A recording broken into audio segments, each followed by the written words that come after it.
Good morning and welcome to Sunday Coffee. Joining today is the benevolent TK Eppley and the wise RB Bhatia. We're going to be talking about some small business problems and hopefully some solutions to them. I'm your host, Dr. Dan Ford, and this is EchelonOrchid. Guess who's back?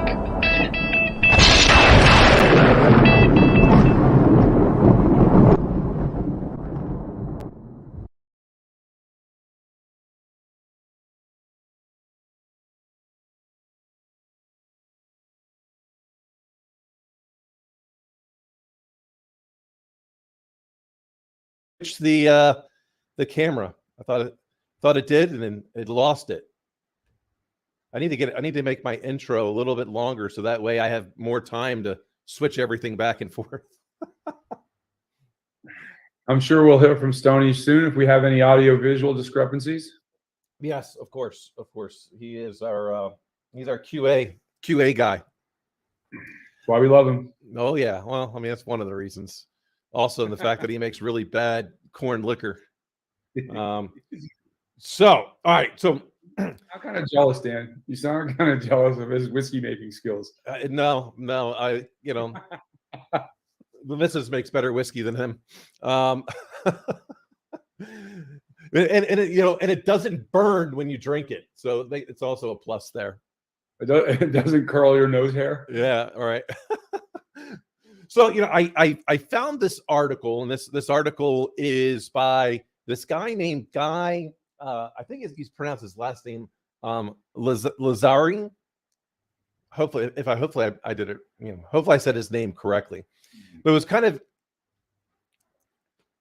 I wanted to, starting to think about, all right, well, what are some of the problems that these small businesses are facing, especially in 2022? I mean, to me, I was like, well, the first thing they're probably facing is just being able to get people.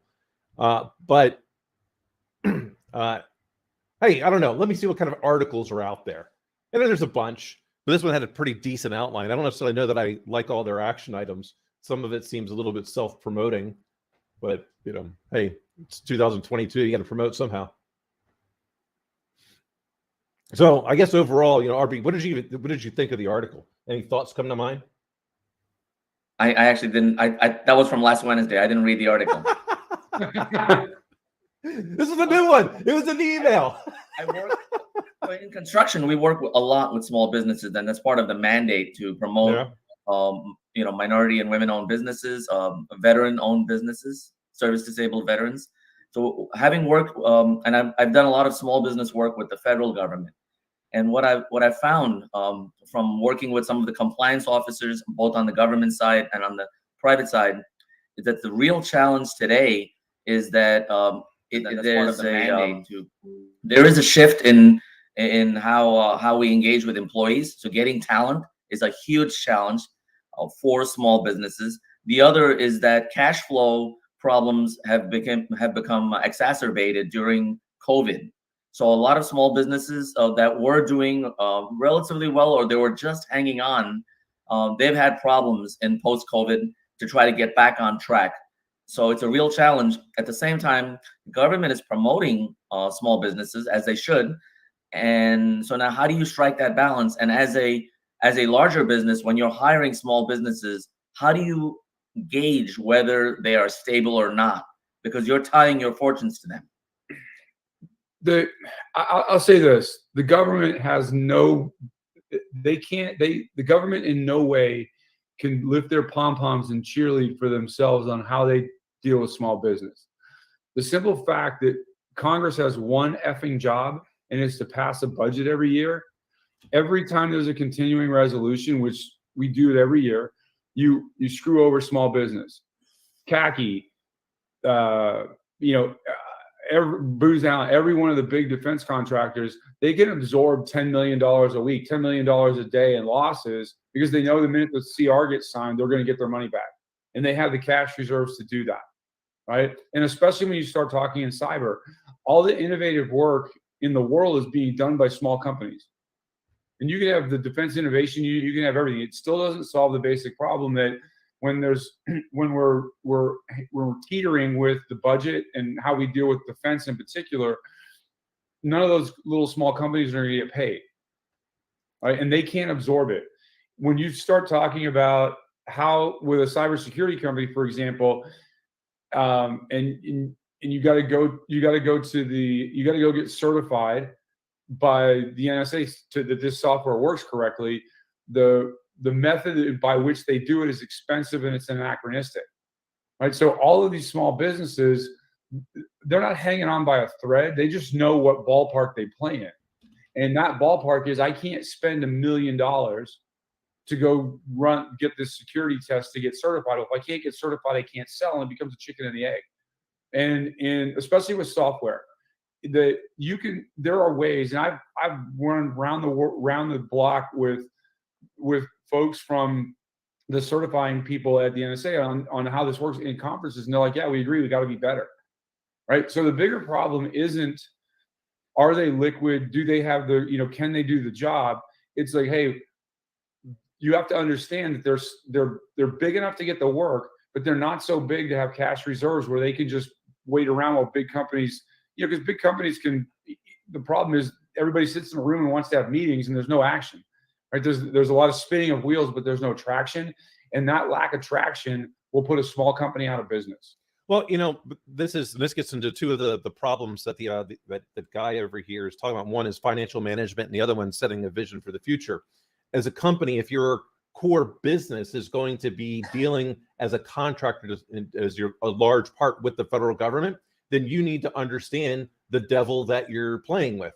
And that is, every year, you're going to have the same issue. So if you don't have the cash reserves, then you're going to have this problem. And so maybe as a small business, you might not want to work with the federal government or plan accordingly, because if you don't, you're going to be out of business, losing people, because you're going to have to be laying them off. And then where are they going to go work? They're going to go work for the Khakis, the General Dynamics, the Northrop Grummans.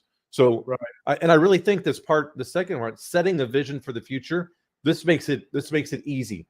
Figure out right up front, do you want to be a BMW or General Motors? Do you want to be Nordstrom's or do you want to be Walmart? Because once you set what you are going to be, it makes your future decisions so much easier. It's like, all right, I'm either top shelf or I'm not. Right. I think if you're going to take money, as a smaller company, you're going to take a round of cash, and everybody's like, in that big document, when you're asking for cash, it's going to be use of funds. And one of the uses of funds today, I think, needs to be cash reserves to weather the budget storm. Yeah. Right. And, that there's two other things, that and then company benefits. Right. Most of your small cybersecurity companies and small tech companies that are killing it in the marketplace and grabbing top talent, they are providing, platinum level healthcare for their employees and their families at zero cost. And that's another thing that goes into that use of funds document. Right. And there's 3 or 4 different VCs/PE firms I know that every one of the companies in their individual portfolios, every company provides platinum healthcare. Right. And it's like, hey, taking that off, so you can pay your folks market rate or almost market rate, but if there's no deductible, if there's no, there's no minuses from the cost of benefits, now all of a sudden you become a lot more attractive.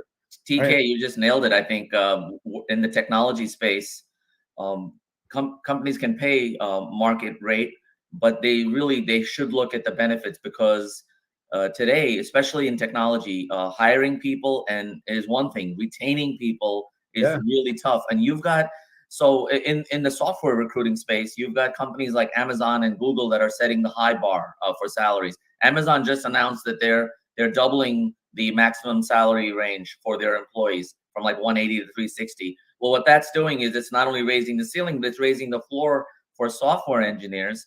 And now you've got software engineers, and my wife recruits software engineers, so I know a little bit about it, and I can tell you that it is really hard to get software engineers. Their expectation is they have not only great salaries but great benefits, and if they have to take a dime out of their pocket for deductibles or copay or something, they're not doing it. They're not going to do it. Think about this. So in Kansas, there's a guy, Congressman Yoder. He's from the Kansas. I think it's the Kansas 3rd. I think his resume kind of reads like, hey, I was a computer science major, then I went to law school.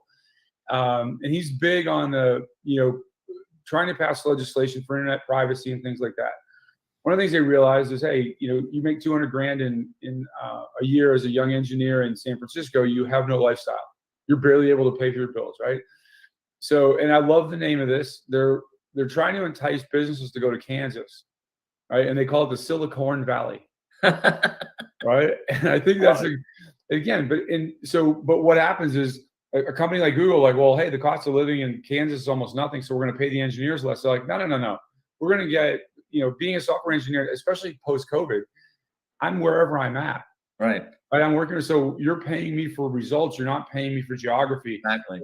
I think, even the government, like when you're a GS employee, if I live in DC, there's the differential for where I live is different than if I live in rural North Carolina.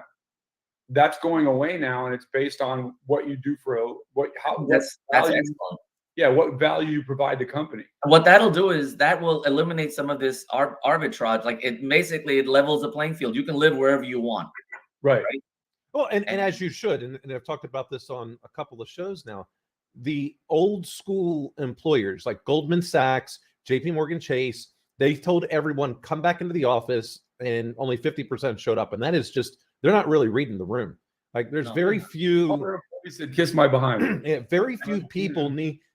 Now, there are some that may want to be in the office, and hey, fair enough. That's what you want. That's what you like. Go ahead and do it.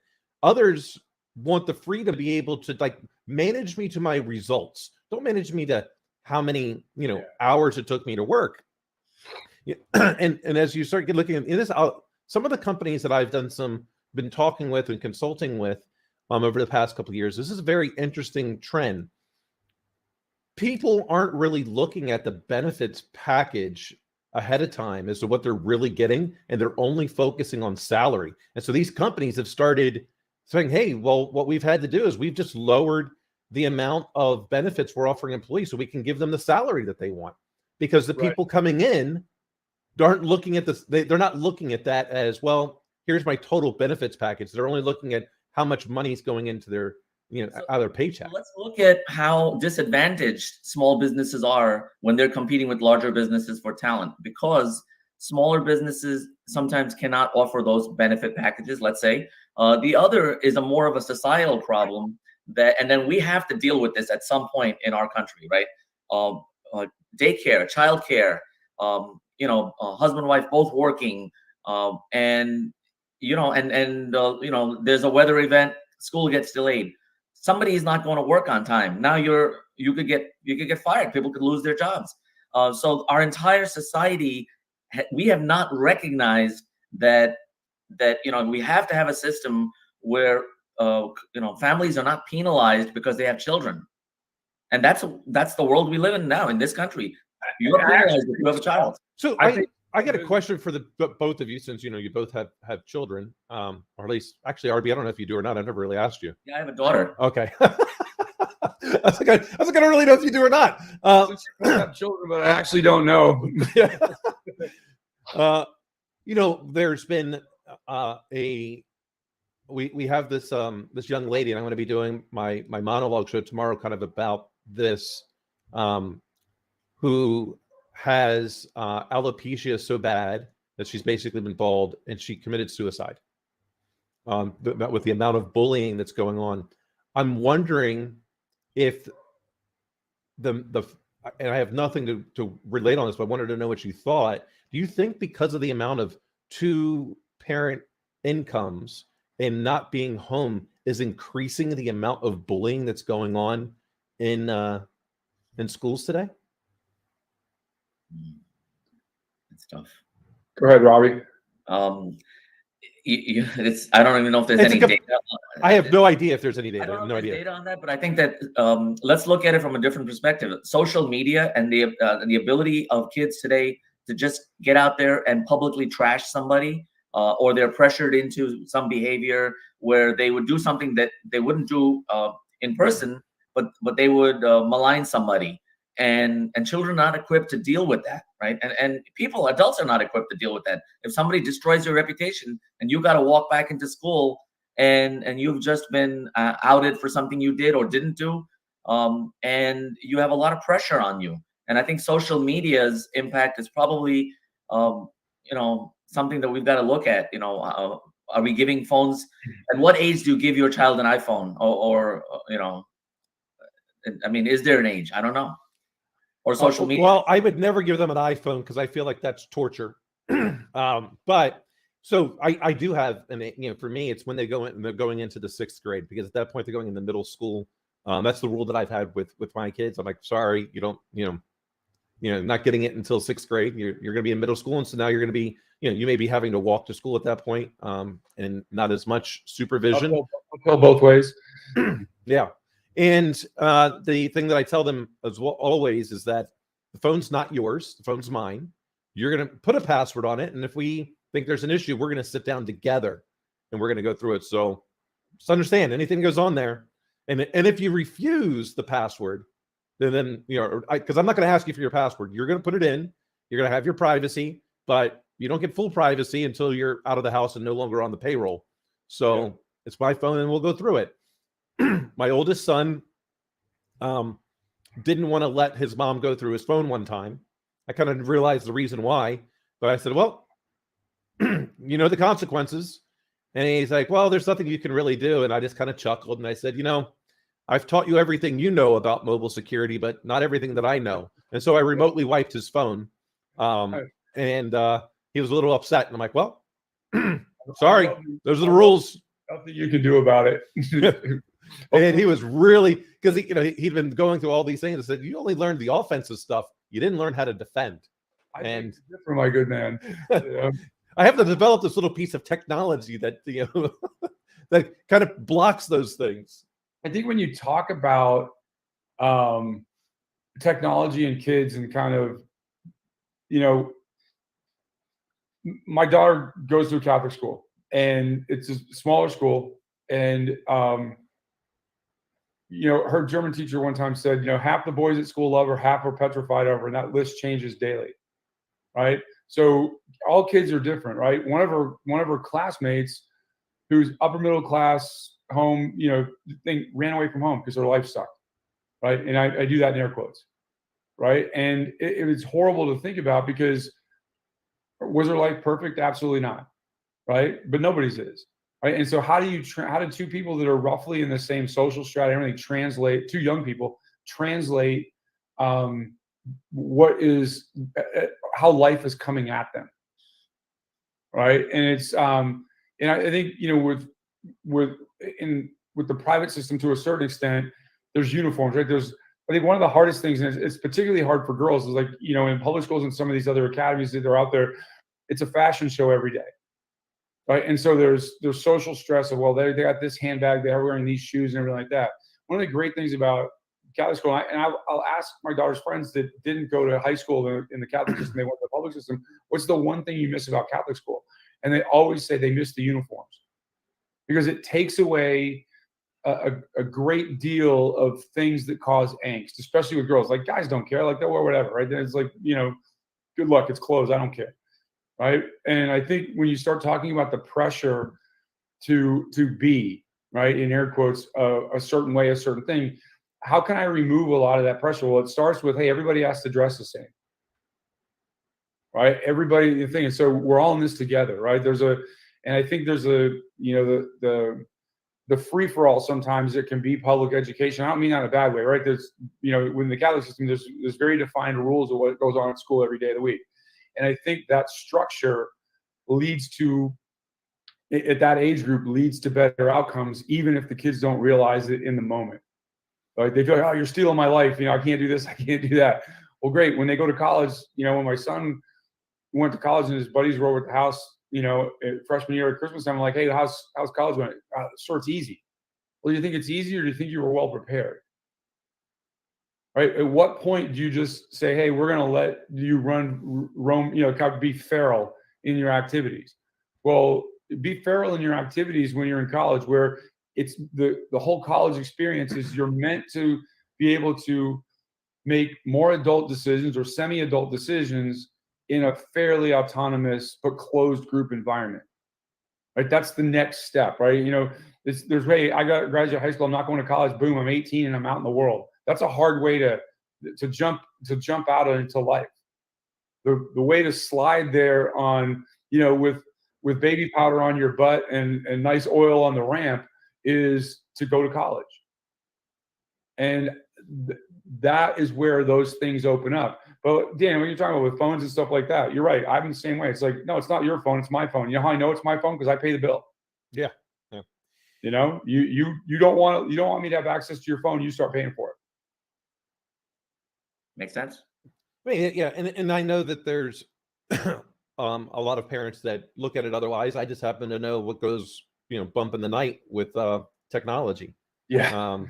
And I think, and this was one of the points that I had made in a blog post that I wrote this past week. A lot of our kids are growing up, and I'm not calling them the Gen Zers and the millennials. I call them it's the generation, it's the Xbox and PlayStation generation. My kids have friends that they know a lot of intimate things about that they've never seen or met in person.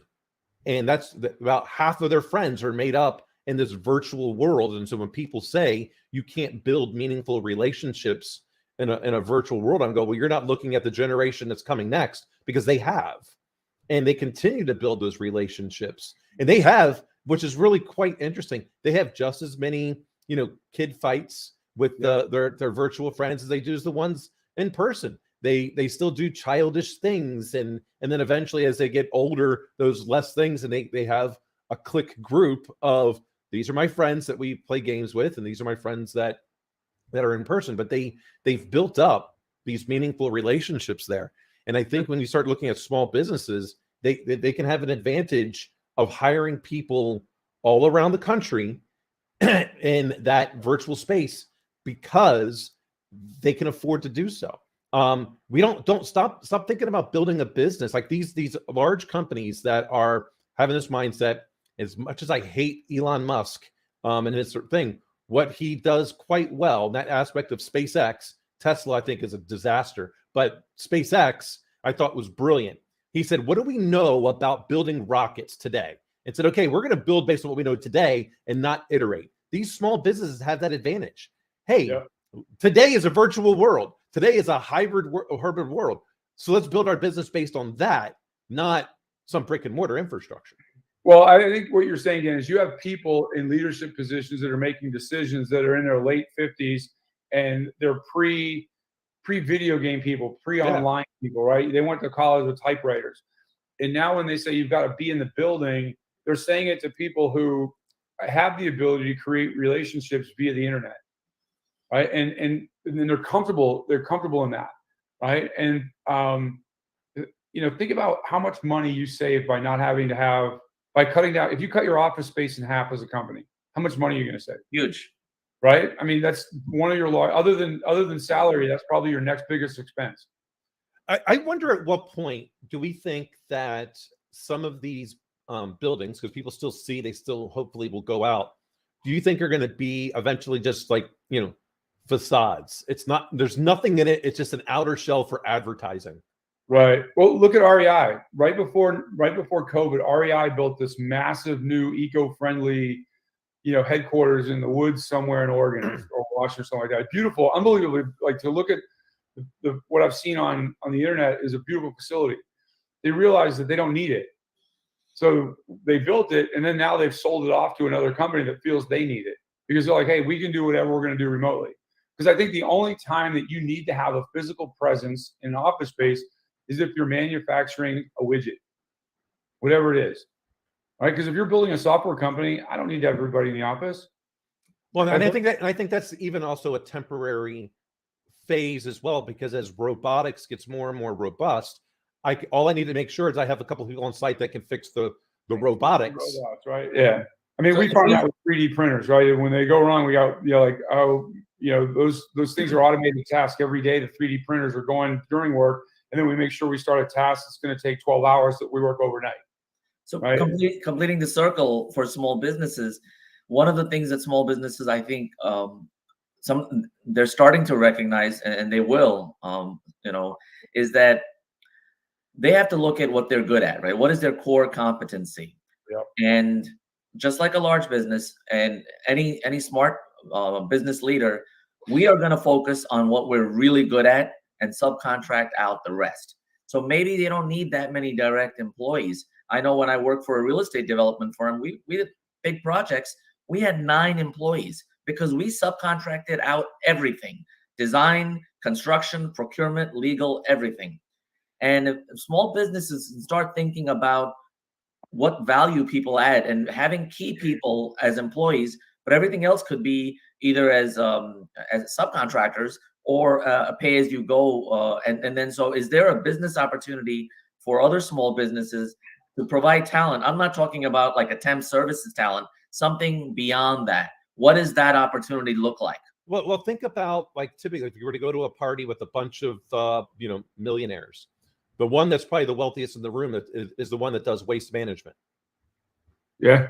Right? Because no one really wants to do that.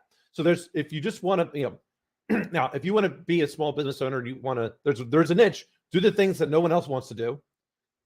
And because then you can make good money, or go revolutionize one specific area. But regardless, I think it's niche. If you're niche, it's there. And I think one of the big problems big businesses make is they try and buy these small businesses and think they're going to get that same innovation. And you don't. Right. I have yet to see, especially with a technology company, when they have bought another tech company, of it turning out well. Especially in the government space, when a big government prime buys a small business, just once you get into the accounting and the wrap rate and everything of this big prime company, the small company can't compete anymore in the level that they've competed in the past. Yeah, buying companies, when you buy a smaller company and you don't realize that you're buying 2 things, right? You're buying people, but you're buying the culture, you're buying the processes that are ingrained. And if those processes, they're invariably not going to be consistent with the processes of the large company. And if you don't keep that business unit autonomous or let them stay in their culture, what they're good at, and you try to assimilate them like the Borg, then you're going to fail. That's No doubt. That's a Star Trek reference, TK. I know you don't really. I got that. Yeah, I'm the original. I'm James T. Kirk. I'm not the later Star Treks. In many ways, the next generation. I mean, we love the old Star Trek. That was everything, right? The end all, be all. But next generation was by far better acting, better storylines. What? La la la la la la. There's nothing. And 7 seasons as opposed to only 3. Yeah. There's nothing better than William Shatner and Leonard Nimoy. Come on. Well, those would be my favorite era. Would be still Captain James T. Kirk. I mean, he's the original hacker, right? No one wants to give him credit for that. They're like, "What do you mean?" And I'm like, "Well, that's how he became Captain. He hacked the program, the Kobayashi Maru. He beat the software. He beat it by hacking it." Have you ever seen the Saturday Night Live skit where he's at a Trekkie conference and he's telling everybody, "Get a life. I just did 3 years as a lark." Like, what's going on? William Shatner has mastered the art of self-deprecating himself. Oh yeah. You know, I thought he was great on Boston Legal. I think, but I loved him on Boston Legal. I thought it was excellent, especially the cigar at the end of the episode. He would have the victory cigar. Yeah, I can't, like, this whole, like, all the new Star Trek, all this stuff. I've never seen a Star Wars movie or anything like that. And it was always like, hey, I saw it when I was a kid. It was the original Star Trek, and I didn't need anything else. Think about the life lessons that they were putting out in that show in the late 60s. Amazing. Oh, yeah. Whether it's about race or, all of that, right? The comms and the yangs. Yeah. I mean, but that's, the rest of it is like, whatever. I don't care. And a perfect reason why you should never wear a red shirt. You're a dead man. You're a dead man if you wear a red shirt. Exactly.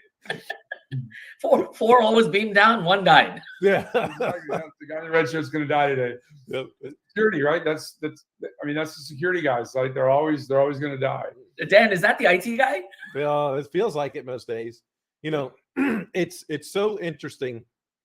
When I advise either companies or even my colleagues, and they want to go and do something, and I'm like, hey, what you're doing is eventually going to lead to a breach, and you're going to get these people fired. And so, are you willing to also be fired because of your decision? And how many of them say, well, no, that's your job? Well, then listen to them when they tell you that's not the right direction to go. If you're not willing to also, have your position terminated because of what you want, when you're being told this is going to lead to a breach, then don't sign up for it. Because it doesn't, all it takes is one tiny little mistake, meaning one laptop doesn't get patched, and that's the one that gets the bad guy in. That's the game. Think about in the Fed space. So you'll see all these GS15s that are CISSPs. And then when the whole cloud computing thing started to come along, they're like, oh, it's not secure. It's not secure. Well, how much money does the intelligence community spend on cloud networks a year? Hundreds of millions of dollars. Why? Because it's not secure. Yeah. Right? What it is it's old dogs and new tricks. You guys in their early 50s that are just trying to hang on to their 57, 58 years old so they can retire from the government. They don't have to learn anything new. So how far can I push the Microsoft bus down the road and keep everybody on that? Because that's what I understand. So I had two people over the past year that have resigned, and one of them, which was really I knew was being insubordinate. I couldn't convince my guy to kind of really put that, but they put in their exit interview was that I don't listen to the experts. And my reply was, well, when I find a technology expert, I'll gladly listen to them. But until that person shows up, I am the technology expert. That is quintessential Dan.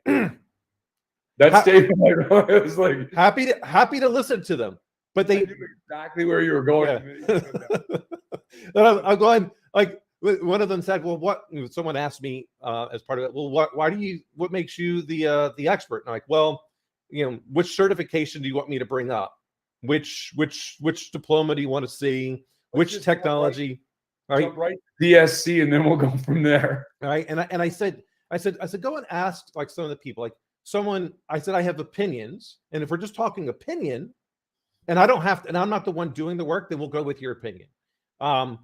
If we're talking about a technology and it's more than opinion, and so I said, this is like the big aspect of whether or not you should move to Office 365 or Google Workspace as an example. And I think if you're a small business, Google Workspace is the answer. It's far cheaper, and it is, to me, a much more collaborative environment. So I've said, well, do we have any experts in Office 365 today? And they're like, well, we know how to use it. So no, but do you know how to make it like sing? Can you get this to feel like a symphony? Well, no. Can you do that in Google Workspace today? Well, no. And I said, so my other principle is when you lack expertise in multiple different options and all of them have a potential similar result, you go with the one that's cheaper. And then you develop your expertise on that cheaper platform. I think it makes pretty logical sense. Now, if the answer was, oh my gosh, we've got all these people, they're Office 365 developers, we can make this a symphony. I'd be like, all right, great, let's do it. Because you have the expertise. Don't go rebuild for the sake of rebuilding. Guys are talking, hey, what should our programming language like standard of choice be? And I'm like, the ones that they're teaching in college as the main things. I said, I'll tell you, I don't care which language platform. What I've said to them is, I care which ones we're going to say the answer is no to. They're like, well, what do you mean by that? I said, anything that's like Ruby on Rails. So, basically, RB in this case, it's you have flavors of the month, and I'm sure you probably have this in your world as well. If you're coming to me, which a lot of these flavors of the month in programming languages was some graduate student at Stanford developed this project. It got a lot of traction. Everyone started going towards it. He graduates or she graduates, it goes works for Facebook, and then the project is gone. And so now you're stuck with all this code that's not being updated, and you got to retrofit overnight. So I've told my folks, I don't care which, it just can't be one of these graduate projects. Pick some code that you believe is going to be around in 15 years. I think let's be crazy. Let's go Python. Yeah. But I'm like, pick a standard. I'm like, hey, I don't really have. That isn't my opinion in this case is don't pick a graduate project. Pick something that's going to have some longevity that they're teaching in pretty much every university in the world. And can I secure it? Yeah. But the funny part is, and they're like, oh, you're not listening to the experts. So I'm like, yeah, no, I'm pretty sure I would love for the be people that know more about technology than me in the company, and we're building it. We're getting there. But there are just certain things that I've built, I've done, and I know what's going to work and I know what's not going to work. And then when they, because I don't bring up like someone wants to talk about project management, and I'm like, back in 2006, yeah, I had my PMP certification because it was a requirement to do government contracting at the time. Yeah, I don't put that on there because then if I put PMP on my LinkedIn profile, I'll get hit up by those recruiters as well. I still get recruiters. I had a recruiter. I'm going to start calling them out on the show. I had a recruiter that asked me hey, I've got this great security analyst position. It's remote, and I'm like, security analyst? I haven't done that in 15 years. Yeah. Look at my job title today. So RB, how often do you get hit up on LinkedIn or something like that by recruiters for positions that you did? I get like silly emails, like, hey, we got this wireless project, and you'll get $40 an hour. And I'm like, wait, I haven't done wireless in 20 years, $40 an hour. I don't even know if I get up out of bed for that. Like, you gotta do better than that. The great part is that the kind of recruiters TK's getting are all contract killers, because they look at his past like, well, in his past, all he did was go and, See, the cool thing is none of that is on there. I get nerdery farm from hell when people are calling up. Hey, you want to do this? Want to do that? We took a little derailing there for a moment, so we'll try and get back on track. Let's go back to diversity for a moment. RB, how important do you think it is for, and I don't necessarily mean diversity based on just maybe ethnicity or something along those lines. I mean, maybe that's a part of it. Maybe it's not. I look at, hey, if you have diversity of thought, the only way you can get that is by having people through different walks of life. And from big businesses, do you really think they are looking at small businesses as part of their diversification strategy? So two things, diversity and diversification. So one is, you're right. When people think of diversity is way much more than just based on race and gender, right? Diversity and innovation is driven by diversity, but what a lot of people may not understand is it's diversity of thinking. Why a company like IDEO is so successful. They'll put a team together with a hard and soft skills mix, people with backgrounds in social sciences. So part of that is understanding that innovation requires diversity in thinking and training and background. The other is for diversification. When we engage small businesses, one of the litmus test items has to be: are we subcontracting out to a small business work that is not in our core expertise, and are we subcontracting out to a company whose culture and approach aligns with ours? Because if we're a hard driving company that's focused on results, and we are hiring a small business only to meet a diversity goal, there is a risk there. And of course, sometimes you don't have a choice. You have to hire this company to meet your goals. But now, what if that company their interests are not aligned with yours? And how do you manage that risk? And that's huge in the construction industry. I've always found this concept of diversity, when people are talking about quotas or things like that, really strange to me, because if you're a capitalist, you want the best people in the job, and therefore you should not care what they look like, sound like, talk like, whatever, all the different protected classes that are out there, because you're a capitalist. Your whole reason for kind of being at that point is to maximize shareholder profits. And the only way that happens is to have the best people in the job. So it was always interesting as to, or strange, so there's two elements of it. One of them is that the model of capitalism is indeed changing, in that large companies, global companies are recognizing that there are externalities related to our behavior as businesses, and we have to look at things like sustainability and long-term resilience, things that may not be captured in a purely capitalistic model. So we need to adapt now. So how do we do that in a way and still stay in business, right? And how do we return shareholder value while still pursuing diversification and inclusion and innovation and sustainability? And part of it is, we could take the lessons learned from a company like Amazon, right? When before Amazon went public, Jeff Bezos was roundly criticized by Wall Street because he didn't show a profit for many, many years, and he just kept rolling it back, plowing it back, growing his business. And so one of the things that underlined for students, and at the time I was in grad school, was that if we are driven purely by stock price, we may make short-term decisions. We will make short-term decisions to the detriment of long-term success. Absolutely true. I think many companies still do that today because they're worried about, well, I think the whole the model of that is pretty, upside down, because CEOs, all the C-suites, are compensated, and their quarterly bonuses and annual bonuses are all based on that particular goal. How has that not changed? I mean, that's like 30 years ago, right? Everybody read Peter Drucker, everybody read about shareholder value, but if you're paying your C-level people based on next month's stock price and next quarter's stock price, are you surprised that your company is going to be extinct in 5 years? When Amazon can go out there and blatantly say that we're going to be extinct in 50 years, the probability is very high.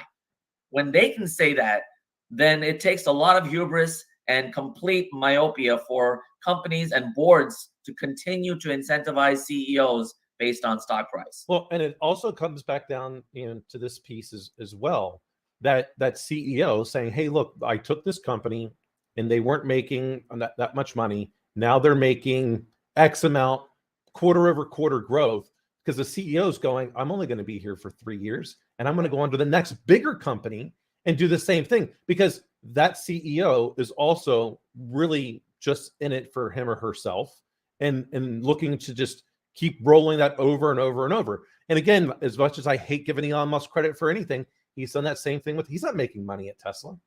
I don't think he's even really making money at SpaceX at the moment in terms of like a true profit. He just keeps rolling the money back into it because he's hoping for a better future. He's got money from the stock price, but at any moment in time, the stock could tank and, he's out a bunch of money, but he keeps putting things back into it. He's, as much as he goes back and forth with Jeff Bezos, he's doing the same model Jeff Bezos did. Right. Well, it's the agency problem, right? How do you align? If the CEO wants to get out in 3 years, obviously he's going to try to maximize stock price because that's what his contract is based on. Yeah. So how do we change that behavior? And how do we, and then it goes to a bigger question. Is the average CEO worth 400 times the baseline salary employee? Well, I guess it depends on what kind of company. Right. It depends on timeline. Right. I think the more humorous thing is Stanford did a big study, and the preponderance of CEOs in these big companies are narcissists. Right? That somebody that shows up is very measured, like, yes, we can fix that, right? Boards don't react to that, right? They react to, hey, I solved all these problems this other company I'm doing, and I can solve this, and we're going to do 10 of these, 12 of these things, and it's very hubris-driven decisions. And if you look at a company, a lot of these recruiting firms, the big boys at Korn Ferry and others, they'll take 2.5 times the base salary to get somebody placed at a big company. Well, the statistics say that in about 15 to 18 months, people start voting with their feet out of that company. The CEO is worried about, like I said, he's going to be there for 3 years, or she's going to be there for 3 years, and they're worried about maximizing their opportunity to go to the next thing. People start voting with their feet at like 18 months. Right? That's where you really, there's this, we don't even have to talk about the preponderance of the difference in salary and everything like that. People are like, hey, this guy or girl's a jackass. I'm going to go move somewhere else. Right? The other big problem is now the board has spent you know, and those, if you get even a mid-tier company, somebody that's doing 100 million in revenue a year, that person is making 700 to a million a year, plus probably another 100% bonus, you know, based on some very, very, very lax metrics. And then they've stuffed 2.5 times their salary into hiring him. They're going to let them play it out, right? It's like dead money on the salary cap in the NFL. They don't want to like get rid of this person and go, well, we still owe Corn Ferry, you know, $1 million, right? And so this is self-perpetuating thing. And what are the soft metrics, right? And we go. So both the problems that you've kind of, you know, all of us have kind of laid out right here. The general problem is the CEO has a short-term contract. Therefore, the CEO is only going to make good short-term decisions that are going to maximize him. Right. You know, it's the same thing when you see a coach. Blaming it, like we blame them for doing that when we set the system up to incentivize them to do that. You can't blame the CEO. It's not the CEO's fault. It's like blaming the compass for pointing north. Right. And it's the same reason why the coach on a last year of his contract, which one, they never want to work on the last year of the contract. They always want the extension, because otherwise they're going to make decisions that are going to completely kill the team for the following year if they know they're not going to be staying, because they got to win the Super Bowl now so they can get their coaching position somewhere else. It's the same thing in business. You know, you want to have them stop making short-term decisions like this, then give them a long-term contract, like a really long-term contract, and make sure you had them lay out a plan. Like, what's the plan on making sure we have a company that's going to be able to sustain even further beyond that 10 years, and then allow them to execute. And then because of course they have that comfort of a 10-year decision versus a 3-year decision. I'm going to make very many different decisions if I only have a 3-year contract versus a 10-year contract. I'm gonna throw out a sort of a controversial sort of topic out there. There was a company recently, I forget who, where the CEO raised the minimum salary to $75,000 and said, we're never going to fire anybody.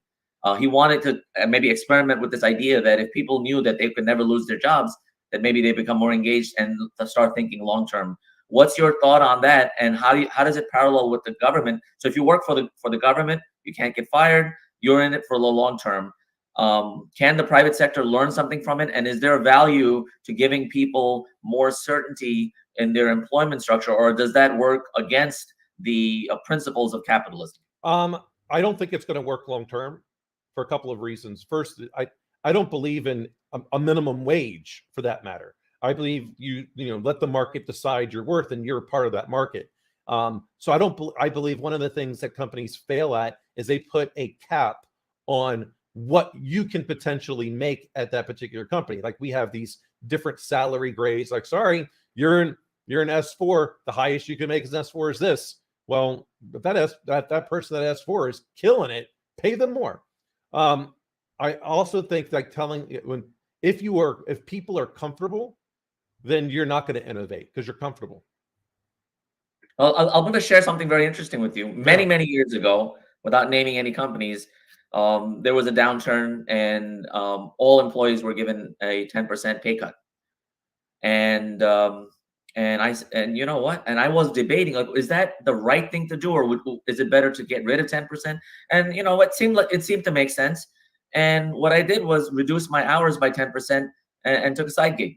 Yeah, it didn't really make a difference for me, but isn't that a rational reaction? Yeah, absolutely. Right? Yeah. So I wouldn't look to cut someone's pay. So why are you complaining? Yeah. Work less hours, and because everyone is, in most management positions is working way over 50 hours anyway. Work less hours and do a side gig. Yep. Absolutely. And it's why, I understand the person's, because I know which company you're talking about that's doing this. I get the heartfelt aspect behind that, but if I'm going to raise the minimum compensation to everyone in the company to $75,000, if it's my company, I don't have public, I don't have any stockholder. Hey, do what you want. No issues there. But what are you getting for that $75,000? Right. So at that point now, to me, I'd be going, hey, now my revenue per employee just went up because I still have metrics and growth that need to be achieved. Am I really getting the bang for the buck out of that? And maybe I am, but I think guaranteeing someone's job in perpetuity, I think then you make them comfortable and you're not going to be innovative. Interesting. Well, Rob, I mean, I think you hit the nail on the head. I mean, how many people, when we look at the government, right? I mean, a lot of folks, there are a lot of GSs that work in the government that are doing it because they're patriots and they feel like they're making a difference in the national mission. I'm not talking about those people. I'm talking about the 85 to 90% of everybody else that traded any kind of upward mobility and grand wealth for the security that they get with a government job. Right? We all joke about it when you see these mid-tier GSs that they move at the speed of smell because they got the HR manual in one hand and a lunch in the other, and they function like that. Amazon, for example, I think the number now is they hire like 330 people a day. Think about that. That is an insane number of people. And if you apply Pierce's law to work, it says that the square root of the total number of people on any project provide over 50% of the wealth. You're hiring 332 people a day, and that square root is still a very small group of people of the 100,000+ that work at Amazon. All right, so who are you to whom are you talking when you're trying to get maximum performance? Right, and I guess it doesn't matter what's a government or what it's saying. It's just these massive companies. When you start talking small business, I'm even thinking like 200 to 300 people. Where what's the maximum number of people as a leader of a company where you start not knowing who works there? But I think whatever that number is, you start individually knowing everybody. Whatever that number is, I think that's when you start to crest into big business. I think then the answer to that's probably on a day-to-day basis, somewhere between 150 to 200 people. I don't disagree with that, but I like 100. Yeah, I worked for a really great company a few years ago where we had 100 salaried employees. I knew everybody by name. Like it felt like a family, but a very functional. Like you knew what everybody was doing, and everybody was a contributor. Everybody was on the team. You know, right? I with business, I've stopped saying family. Right? You're a team. You're a team. Okay. Right. And you knew everybody on the team. Right. So at what point as a leader, and that's kind of where I make the decision, I make the discernment between small business and big business. I don't care about the 500 person limit for, government contract, all that other stuff. It's like, at what point am I walking around going, who the hell is that? You know what I mean? And if you're doing that, then it's not a small business anymore. That's a big business. Right. And that might be a great problem to have. Right. But you get a lot of leaders when they get there, people run back to who they are. We were talking about sports, and in particular, like last year of a contract. The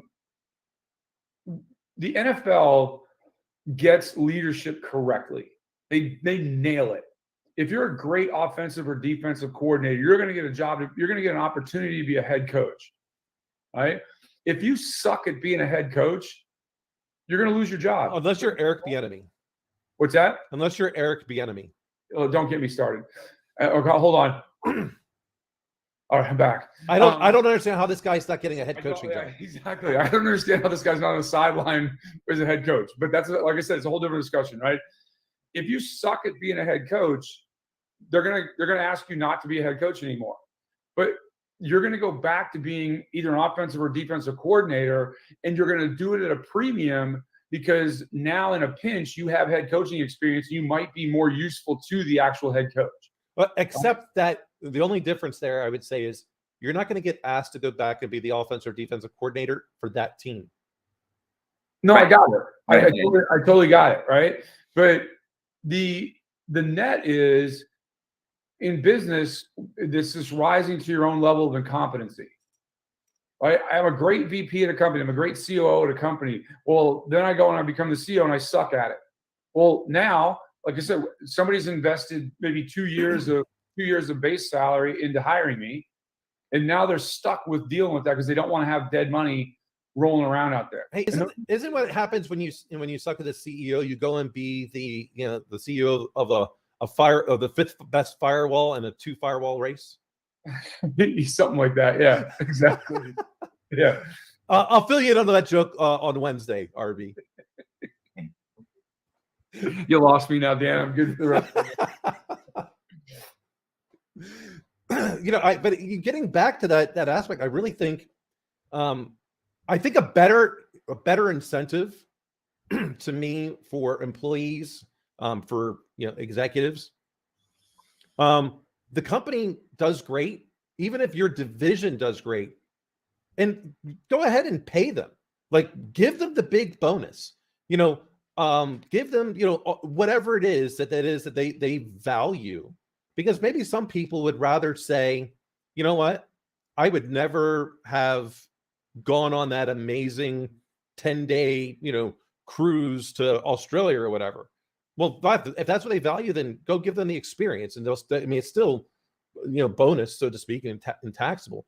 But too many, I think, really in that C-suite, they keep all the bonus money.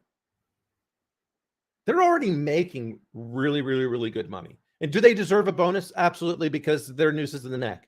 But make sure Johnny and Sally, who are the contributors that are much further down in the organization, make sure that on a scale that their bonuses on a percentage base were much higher than that in the C-suite. If I get a 5% increase in pay, that's a lot.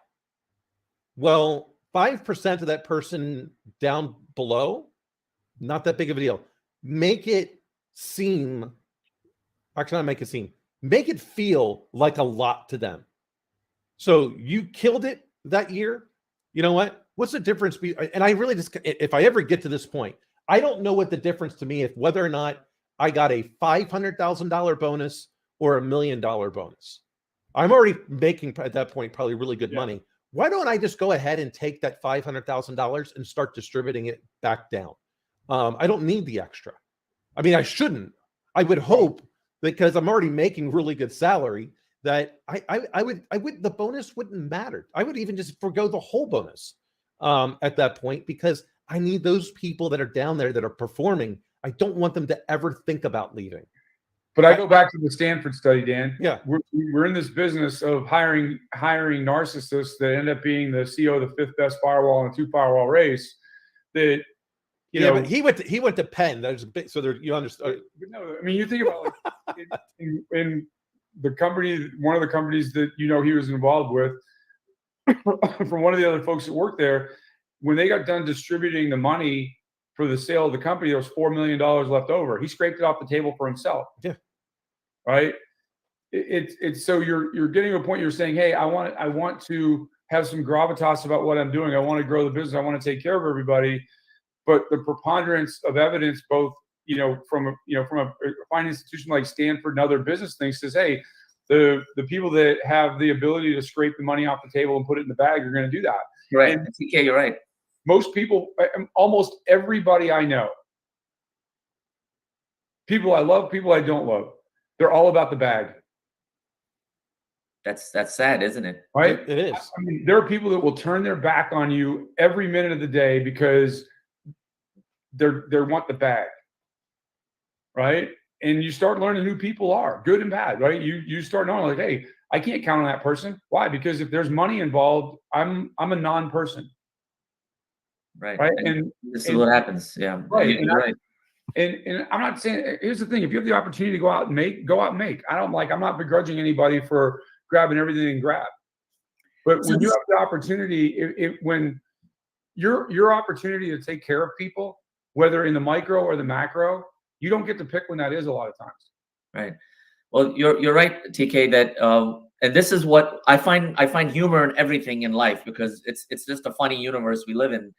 Or you want to kill everybody, right? Those are your two choices. You either have to find humor, or you want to start working. You talk to any CEO, what's your most important asset? Oh, we love our people. It's all about people. I'm a people person. Everybody is a effing people person. Oh, they're a money person. Until it comes down to the money. And so very few leaders, and I would put that percentage to be less than 5%, maybe 2% or less. And I know this from experience, is that when push comes to shove, they may say they love their people, but it's so asymmetrical. If they get $100 to divide, well, we'll keep 99 for the executive team, and here's a couple of pennies for the idiots that are working for us who think we actually love them, but we don't really love them. We love the fact that they're making us rich. Well, That's the fact. It's not even about the money. It's about the thought process, right? If I hear from one more person who's making, scads of money, well, that person over there is making more than I am, a peer of theirs. They're making more money. Well, if you're thinking about the bag all the time, you're not thinking about the other people. It doesn't matter whether you give them a nickel or whether you give them $5. You're not thinking about the team in total, right? Because you're more concerned about what am I getting paid, right? We've got the CEO that, like, he found out, prior to him arriving, what somebody was making, and he was furious because after bonuses and everything, they were almost making as much as he was. And it wasn't about the dollar amount. It was that he was not significantly far enough away in salary compensation than everybody else. That's sad. What I will tell you is that I know for a fact that almost everybody that works for him or has worked for him, they're all concerned about the same thing. It's only about the bag. It's about themselves, and it's that behavior that he created. And all of those people are senior executives now. And when they get to places and things don't work out, it's always somebody else's fault. Because that's the behavior, that's what they were taught along the way. Right. Right. And it's a toxic behavior, isn't it? So if these they don't show up being, basically with their hands metaphorically wrapped around the bag all the time and guarding it from everybody. It's a learned behavior over time based on the leaders you had, the leadership experiences that you were exposed to. There's a very interesting documentary on Netflix about the Boeing 737 debacle from a couple of years ago. And Boeing is a company, and I actually just spoke with my students about this yesterday. Boeing's a company that built a great reputation focused on quality and integrity and transparency, and it all evaporated when Alim Mulally left. Right. And when the new guy took over, and now their culture became toxic, where the quality managers, the people, the engineers who were at the plant who certify things and approve things, they became rubber stamps. And if you questioned or you offered a dissenting view, you were fired or canned or you were ignored, right? Yeah, you were marginalized, window seat. And so now Boeing sacrificed 100 years of great reputation and lied. They lied to people and tried to blame pilots or blame somebody else for a culture. And how do you do that to your culture? Again, their culture shifted from quality and long-term vision to today's stock price. How many executives from Boeing ended up in an orange jumpsuit? None. Exactly. Right. And you talk about Mulally, that guy's that dude's like a business hero of mine. He left Boeing, went to Ford, the first non-Ford to be in charge of Ford.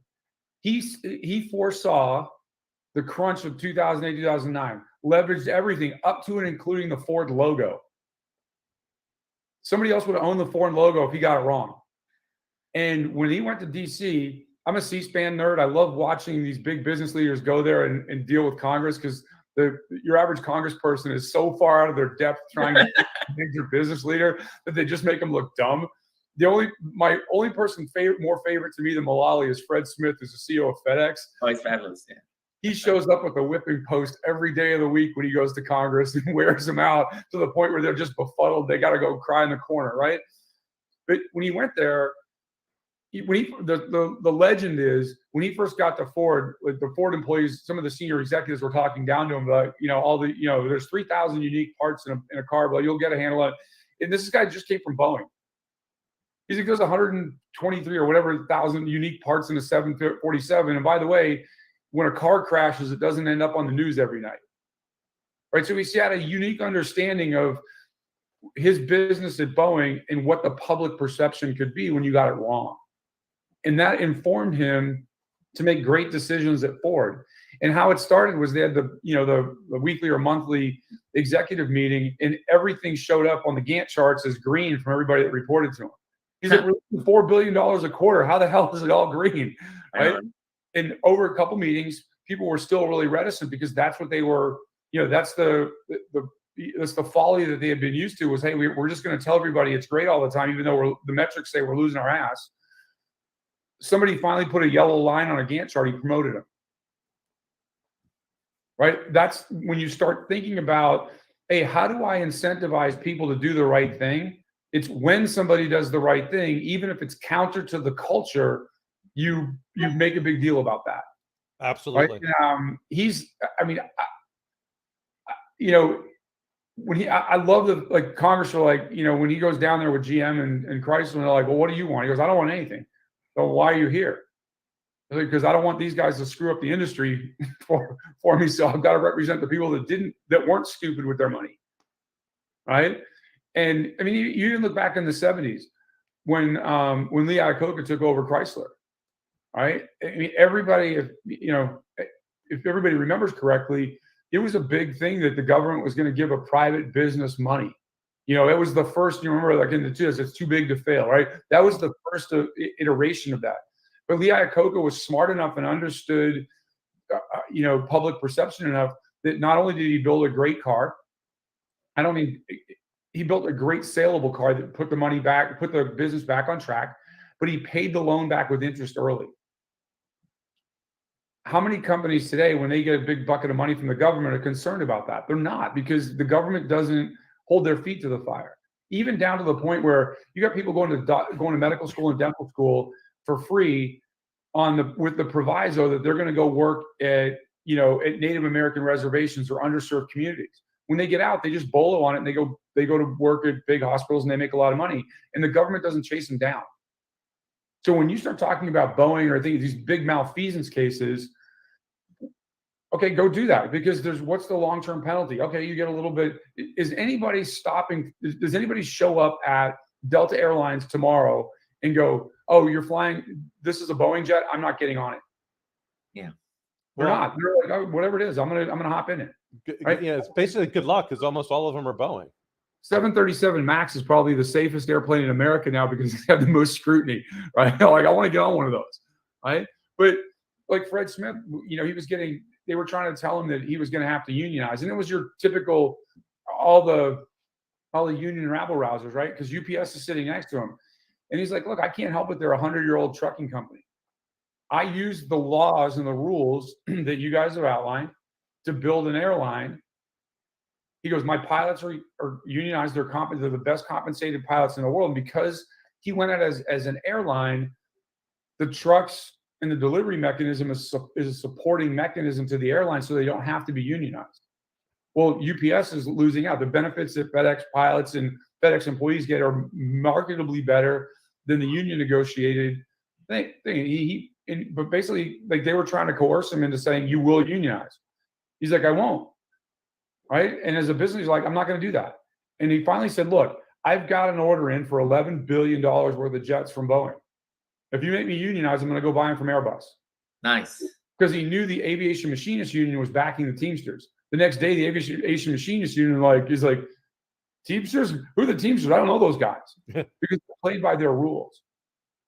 Right? That's, you start talking about big business, and I mean, like, major companies in America, what's the street fight? And are you smart enough to fight by the rules that the people you're fighting against are fighting? Or are you willing? Because it gets dirty. Well, this gets back to one of the things that was very interesting to me about, Ari Weinswig and the companies that he's built there in Ann Arbor, which is all the whole Zingerman's aspect. Yeah. He's trained. He's got on his website, his competitors. Like, he's gone to his competitors and trained them. And I was asking him about it, and he essentially said, look, I could give them the recipe, but very few are going to have the courage to actually implement this plan. Do you know where that comes from, Dan? No idea. Toyota. Yeah. When Toyota... Yeah, sure. With the whole aspect of Six Sigma. Well, no. They built their plant in the U.S., and they shortly figured out, like, the big three automakers in the U.S. were showing up to walk around the factory on the tour to try to figure out what they're doing, with the quality they had and everything like that. And in typical Japanese fashion, they walk out and two-handed, like, hand them the manual. They're like, hey, you guys come get it anytime you want. You don't have our culture. You don't know who we are as a people, so it doesn't matter. You can have it makes no difference. Yeah. The process is the process. The culture is the factory. The line worker at Toyota can shut the assembly line down. Well, I think it was the Hyundai plant in Alabama. I could be wrong on the manufacturer, but 60 Minutes or one of these news shows was doing this big thing. It was basically they were being a shill for the auto union, And they're like, well, aren't you worried about losing your job? And the culture at that plant was, hey, we keep building great cars that don't break down. We're never going to lose our jobs. Right. Right. And that is a concerted, conscious effort to create a culture that everybody wants to buy into. And here's the thing. Everybody knows that the CEO of Hyundai or whoever the president of the Americas is making quite a bit of money. But he's not hiding in his office. He's down on the floor. He's an active participant in the success of the organization. And that's what matters. Right. And I think we as business leaders, the bigger the company gets, the more complex the problems get. People get insulated, and then they start feeling bad for themselves. Like, hey, I built this really successful company, and now I've got all these problems. Well, you should have hedged the fact that that complexity breeds issues. And how am I going to do that? My answer is I give it away.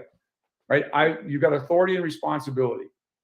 Right? I can give all the authority away. And I do to all my direct reports. I break ties, right? If I make 1 or 2 good decisions a week, I think I'm doing a great job, right? But I can never absolve myself of the responsibility, right? And that's the difference. So when I walk around the company, I walk around the shop floor. Really, it's like, hey, what are you doing to be great today? Right? And it's truly about like, hey, if you're seeking individual greatness, you're going to help us out a lot. And what can I do to help you do that? Because it's you start working in that 360 way of talking and living about things. And I don't personally, I don't know another way to do it. Right? I'd be false in who I am if I didn't walk out and engage everybody as much as I can. I like your approach to greatness. It's if people took responsibility for their lives, and if they could go to bed at night saying, what did I do today to add value to my life and my organization and to my people, to my everybody, right? Like, yeah, everybody in my life. How's If my you answer that? Because I walk around the planet for 24 hours. And I agree. And we could all be great. Yep. That's the idea, at least, So, Right. well, gentlemen, it's about that time. Great show today. Great conversation as always. Some whiskey, Dan. Yep. Got to go make some donuts. liquid donuts, as we say. Yeah, the liquid donut. They get all the same ingredients, just minus the sugar. So, all right, my friends, thank you so much. Have a good week, everyone. Have a great week. Talk to y'all soon. Bye.